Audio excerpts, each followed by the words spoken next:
దీర్ఘకాల వ్యాధులకు 20 ఏళ్ల అనుభవం ఉన్న అత్యుత్తమ హోమియోపతి వైద్యం మాస్టర్ హోమియోపతి. నమస్కారం, వెల్కమ్ టు ఐ డ్రీమ్. నేను విజిత. ప్రస్తుతం మనతో పాటు ఉన్నారు ప్రముఖ ఆధ్యాత్మికవేత్త సుభాష్ శర్మ గారు. ఇప్పుడు వారితో మాట్లాడదాం. నమస్కారం గురుగారు. శ్రీమాత్రే నమః. గురుగారు, మనం ఇష్టపడిన వాళ్ళు మనం చెప్పినట్టుగా వినాలంటే ఎటువంటి పరిహారాలు చేసుకోవచ్చు గురువుగారు?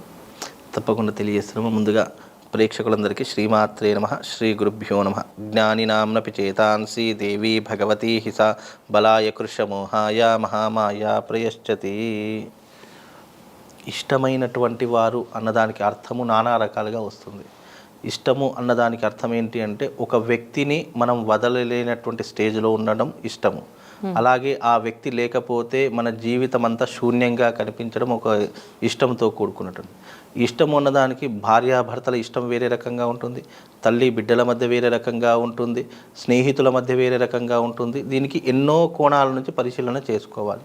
అయితే ఇష్టము అన్నదానికి అర్థం ఏంటి అంటే లైక్ ఇప్పుడున్నటువంటి ఈ సమాజంలో భార్యాభర్తలు అనేటటువంటిది రావచ్చు. ఎందుకంటే వాళ్ళ ఇద్దరి మధ్యలో విపరీతమైనటువంటి వేరియేషన్స్, అంటే అర్థం చేసుకోలేనటువంటి తత్వము అని చెప్పుకోవచ్చు, లేదా ఈగో ప్రాబ్లమ్స్ అని చెప్పుకోవచ్చు, లేదు నాకంటే నీకేం ఎక్కువ, నాకంటే నాకేం తక్కువ అనేటటువంటి అభిప్రాయ భేదం, గొడవలు పుట్టి ఒకరినొకరు చిన్న చిన్న సమస్యల ద్వారా విడాకుల దాకా వెళ్ళిపోవడం, ఇలా అనేక రకాలైనటువంటి ఇబ్బందులు జరుగుతూ ఉంటాయి. అందుకే ఇష్టమైనటువంటి వారికి మనము తొందరగా దగ్గర కావాలనుకున్నా, లేదా మన మీద ఒక గుడ్ ఇంప్రెషన్స్ రావాలన్నా, మనము ఏది చేసినా వాళ్ళకు నచ్చాలి అని అనుకున్నా, దానికి ఎన్నో రకాలైనటువంటి అంటే 108 రకాలైనటువంటి ప్రయోగాలను తంత్రశాస్త్రంలో చెప్పడం జరిగింది. అందులో ఇంకోటి ఏంటి అంటే ఈ ప్రయోగాలు అనేటటువంటి ఒక తంత్రశాస్త్రంలో చెప్పడం జరిగింది. కానీ మానవుడి చేతిలో ఉన్నటువంటి గొప్పనైనటువంటి ఆయుధం ఏమిటి అంటే ప్రేమ.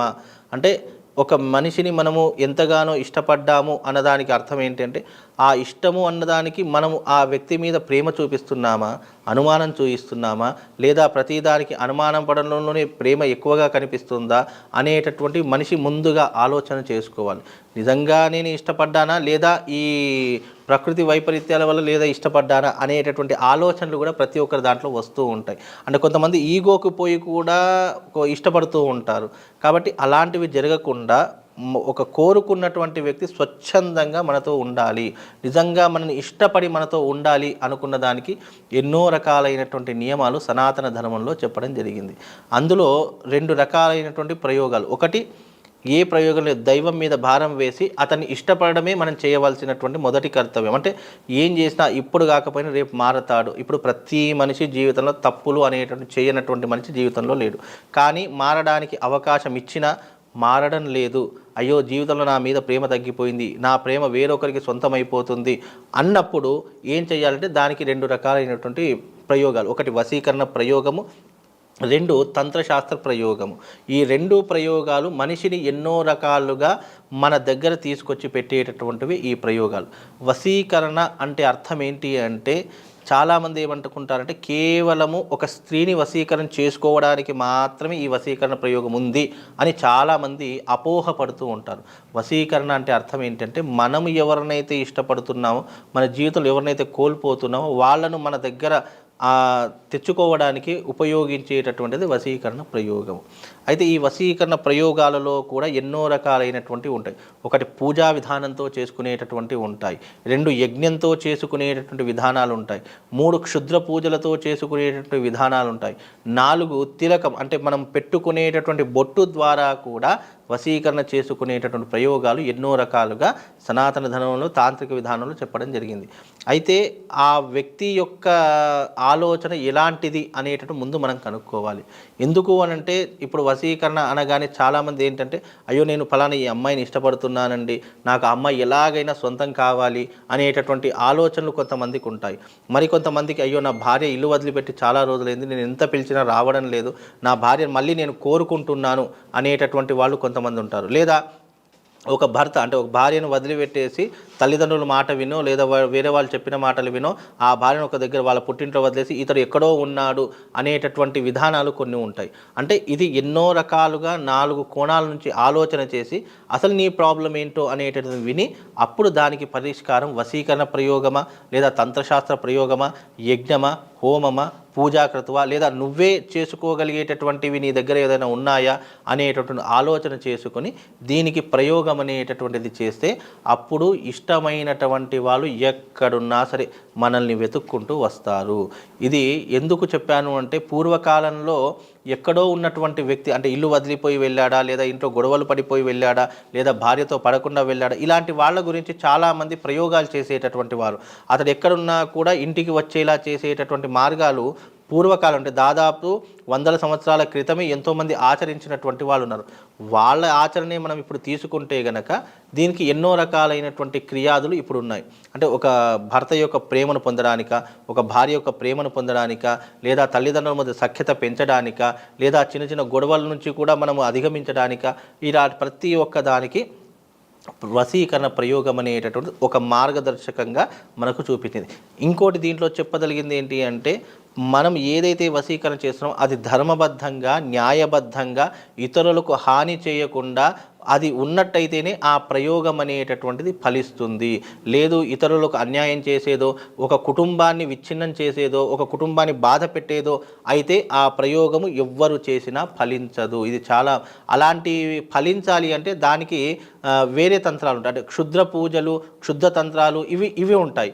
కానీ ఇవి సాత్వికమైనటువంటి తాంత్రికమైనటువంటి విద్యలు. ఈ సాత్వికమైన తాంత్రికమైనటువంటి విద్యల్లో ఎవరైతే కోరుకుంటున్నారో అతని కోరిక ఏది ఆ జెన్యూనిటీ ఉండాలి. అంటే స్వచ్ఛంగా ఉండాలి. అయ్యో నా భార్య నేను కోరుకుంటా తప్పు లేదు, నేను నా భర్తను కోరుకుంటున్నాను తప్పు లేదు, లేదా నేను ఒక అమ్మాయిని నిజంగా ఇన్ని సంవత్సరాల నుంచి ఇష్టపడుతున్నాను, ఇద్దరికీ ఇష్టమే అండి, కాకపోతే పెద్దవాళ్ళు చేసే చిన్న చిన్న కారణాల చేత మేము విడిపోవాలి అనేటటువంటి స్టేజ్కి వచ్చాము అనేటటువంటి సిచ్యువేషన్ వేరు. అంటే ఎదుటి వారి యొక్క సిచ్యువేషన్ ఏంటి అనేటటువంటిది ఆలోచన చేసుకున్న తర్వాతనే ఈ ప్రయోగం అనేటటువంటిది చేయడానికి ఆస్కారం ఉంటుంది. అంతేకాని ఎవరికి పడితే వారికి డబ్బులు ఇస్తున్నారు కదా అని చెప్పేసి ఎవరికి పడితే వాళ్ళకి చేస్తే గనక అది రివర్స్ తిప్పి కొట్టేటటువంటి అవకాశాలు చాలా మట్టుకు కనిపిస్తాయి. అందుకే తంత్రశాస్త్రం అనేటటువంటిది రహస్య శాస్త్రం ఎందుకన్నారు అంటే ఇవన్నీ కూడా చాలా రహస్యంగా ఉంటాయి. ఎవరికీ చెప్పుకోలేనటువంటి స్థితిగతులు ఏవైతే ఉన్నాయో అవి ఒక సరైనటువంటి గురువు గారికో, సరైనటువంటి అర్చకుడికో, సరైనటువంటి బ్రాహ్మణుడికో చెప్తే ఏదైనా పరిష్కార మార్గం చెప్తాడు అనేటటువంటి ఆలోచనతో వచ్చినప్పుడు మనం కూడా అదే రకమైనటువంటి పరిష్కార మార్గాన్ని చెప్తేనే వాళ్లకు ఉపశమనం అనేటటువంటిది కలుగుతుంది. లేదు డబ్బులు వస్తున్నాయి కదా అని చెప్పేసి, లేదా ఎంతో వాళ్ళు లక్షలు ఇస్తున్నారు, కోట్లు ఇస్తున్నారు కదా అని చెప్పేసి మనం ఏది పడితే అది నీకెందుకు నేను చేసేస్తానులే అని అంటే గనక అక్కడ అది ఎవరికైతే ఎఫెక్ట్ చూపించాలి అది అనుకుంటుందో అది మనకు రివర్స్గా ఎఫెక్ట్ కొట్టి మన జీవితాన్ని నాశనం చేసేస్తుంది. అందుకే ఇలాంటివి అన్నీ కూడా ఆచితూచి చేసుకోవాలి. ఇవన్నీ చేసుకోవడానికి మనకు తాంత్రిక శాస్త్రంలో, తంత్ర విధానంలో ఎన్నో రకాలైనటువంటి విధి విధానాలు అందించడం జరిగింది. కనుక ఆ విధానాన్ని పాటిస్తే ఎవరైనా సరే మన దగ్గరికి రావాల్సిందే. అది ధర్మబద్ధమైనటువంటిది. వాళ్ళ జీవితంలో నిజంగా వాళ్లకు ఏదో ఒక అనుబంధం ఉంది అన్నప్పుడు అది చేయడానికి మనం ఆస్కారం. అందుకే తంత్రశాస్త్ర ప్రయోగంలో వశీకరణ ప్రయోగం అనేటటువంటిది చాలా కీలకమైనటువంటిది, అతి శక్తివంతమైనటువంటిది, చాలా రహస్యమైనటువంటిది. ఇది చేసేటప్పుడు కూడా మూడో వ్యక్తికి తెలియకూడదు అనేటటువంటి నియమాలు కూడా దాంట్లో ఉన్నాయి. ఇలా నియమాలు చెప్పుకుంటూ పోతే ఎన్నో రకాలైన నియమాలు ఉన్నాయి. ఆ నియమాలను పాటించి వాటన్నిటినీ కూడా మనం చేసుకుంటూ వెళితే ఆ మనిషి ఎవరైతే ఇష్టపడుతున్నారో ఆ మనిషి మళ్ళీ ఆ వ్యక్తి దగ్గరికి వచ్చే అవకాశాలు ఈ వశీకరణ ప్రయోగంలో ఉన్నాయి. అలాగే ఈ వశీకరణ ప్రయోగం మేము చేసుకోలేమండి, లేదా మా ఇంట్లో తెలిస్తే మేము ఇంట్లో నుంచి బయటకు కూడా రాలేమండి, అలాంటి పరిస్థితుల్లో ఉన్నప్పుడు తిలకం వశీకరణ తిలకము అని చెప్పి దొరుకుతుంది. అది దేని నుంచి తయారవుతుంది అంటే రాగి చెట్టు నుండి, మర్రి చెట్టు నుండి ఆ కింద ఉన్నటువంటి ఏవైతే వేరు ముక్కలు ఉన్నాయో కదా వాటన్నిటిని కూడా హోమం చేసి ఆ భస్మాన్ని తీసుకొని వచ్చి 3 మూలికలతో దాన్ని మిశ్రమం చేస్తారు. ఒకటి కస్తూరి, ఒకటి రావి చెట్టు, ఒకటి మర్రి చెట్టు, ఈ 2 యొక్క మూలికలు, ఈ కస్తూరి, ఈ 3ని కలిపి మంత్రంతో దాన్ని ఉచ్చరించుకుంటూ ఆ తిలకాన్ని తయారు చేయడం అన్నమాట. అలా తయారు చేసినటువంటి తిలకాన్ని కూడా మనం ధరించినట్టయితే ఎవరైతే మనం ఇష్టపడి కోరుకుంటున్నామో ఆ వ్యక్తి పేరు చెప్పుకుంటూ ఆ తిలకాన్ని పెట్టుకున్న అంటే ఆ బొట్టును పెట్టుకున్న ఆ వ్యక్తి తొందరగా మన దగ్గరికి వశమయ్యేటటువంటి అవకాశాలు కూడా అందులో ఉంటాయి. అంటే ఇది ఎవరు చేసుకోలేమండి, మేము బయటకు రాలేము, ఖర్చు పెట్టుకోలేము, లేదా మాకు చేసుకుందాం అనుకున్న మాకు ఇంట్లో నుంచి బయటకు రానివ్వరండి అనేటటువంటి వాళ్ళకు ఈ బొట్టుని మనము ప్రధానంగా ఇవ్వచ్చు. అంటే కాకపోతే ఇదేంటంటే ఇది స్లోగా పనిచేస్తుంది. వాళ్ళు స్వయంగా వచ్చి చేసుకుంటే కొంచెం ఫాస్ట్ రిజల్ట్ అనేటటువంటి ఫాస్ట్గా ఉంటాయి. కాకపోతే ఏది చేసినా కూడా అదే ఫలితం అనేటటువంటిది వశీకరణ ప్రయోగంలో వస్తుంది. కాబట్టి మనం కోరుకున్నటువంటి వ్యక్తి మన జీవితంలో ఏదో ఒక బంధం ముడిపడి ఉంటే తప్పకుండా మన దగ్గరికి వచ్చే అవకాశాలు ఉంటాయమ్మా. ధన్యవాదాలు. శ్రీమాత్రి.